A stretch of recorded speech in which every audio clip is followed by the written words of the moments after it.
জাতীয় vitamin A capsule ক্যাম্পেইনের আনুষ্ঠানিক উদ্বোধন করা হয়েছে। ফলে সারা দেশে একযোগে ৬ মাসের অধিক শিশুদের বিনামূল্যে ক্যাপসুল খাওয়ানো হচ্ছে।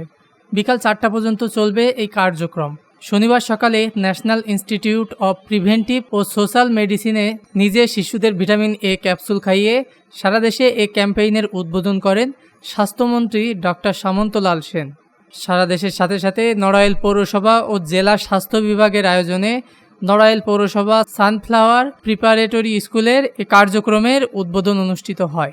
এ কার্যক্রমের উদ্বোধন করেন নড়াইল জেলা প্রশাসক শাশ্বতী শীল। পৌর মেয়র আঞ্জুমান আরা এর সভাপতিত্বে civil surgeon doctor Sajeda Begum, বিদ্যালয়ের শিক্ষক শিক্ষার্থী, অভিভাবক, গণমাধ্যম কর্মীরা সহ সংশ্লিষ্টরা এ সময় উপস্থিত ছিলেন। এই ক্যাম্পেইনে নড়াইল জেলার ৩টি উপজেলা ও 3টি পৌরসভা থেকে 6 থেকে 49 মাস বয়সী মোট ৯৭,৬৮০ জন শিশুকে একটি করে ভিটামিন এ ক্যাপসুল খাওয়ানোর লক্ষ্যমাত্রা নির্ধারণ করা হয়েছে। ডেস্ক নিউজ, দৈনিক রানার।